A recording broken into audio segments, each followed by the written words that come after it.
Bienvenidos al canal. En esta ocasión vamos a presentar la potencia fija en base de un transistor BJT, para lo cual vamos a necesitar las ecuaciones respectivas del transistor. También nos vamos a apoyar con las leyes de Ohm. Cada uno lo vamos a tomar como una respectiva ecuación. Ecuación 1, 2, 3, 4 y 5. Para calcular el cociente de base, vamos a tener que reemplazar la ecuación número 4 en la ecuación número 2.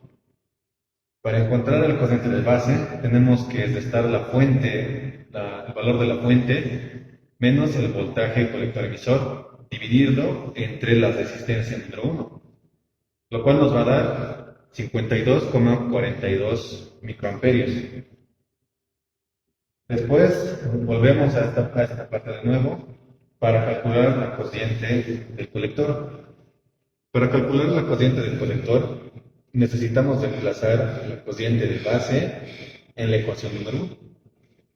Dicho esto, tenemos que multiplicar la ganancia por la cociente de base, que nos va a dar 4,71 miliamperios. Volviendo de nuevo a este lado, para encontrar el voltaje colector emisor, tenemos que reemplazar la ecuación número 5 en la ecuación número 2, lo que nos va a dar restar el voltaje de la fuente menos la cociente del colector, multiplicando por la resistencia número 2. Haciendo esto, encontramos que el voltaje colector emisor nos va a dar 16 voltios.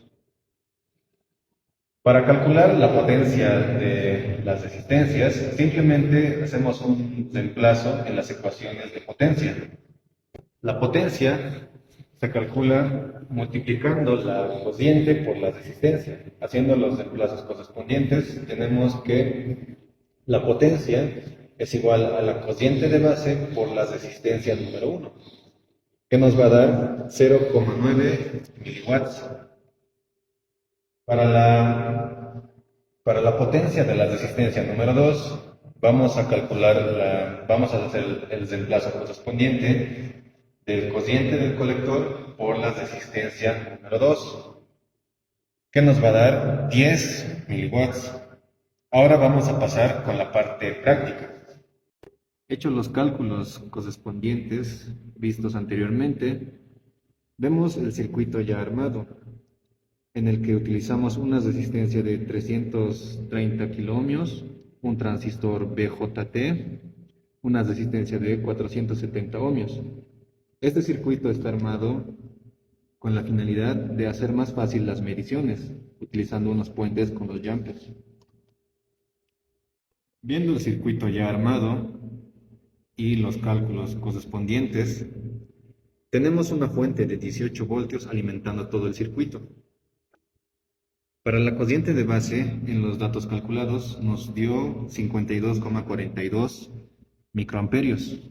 Vamos a medirlo con el multímetro.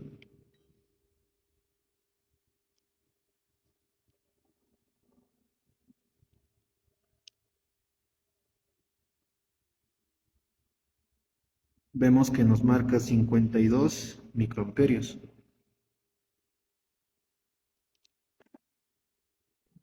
Continuando con las mediciones, tenemos la cociente del colector. Vamos a jalar dos jumpers para hacer más fácil la medición. Lo que nos arroja los datos calculados eran 4,71 miliamperios.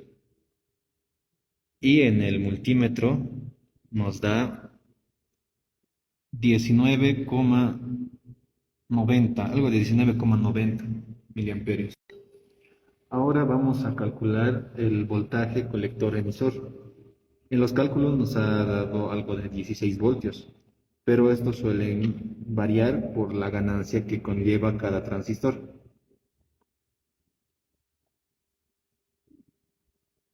Vemos que acá nos marca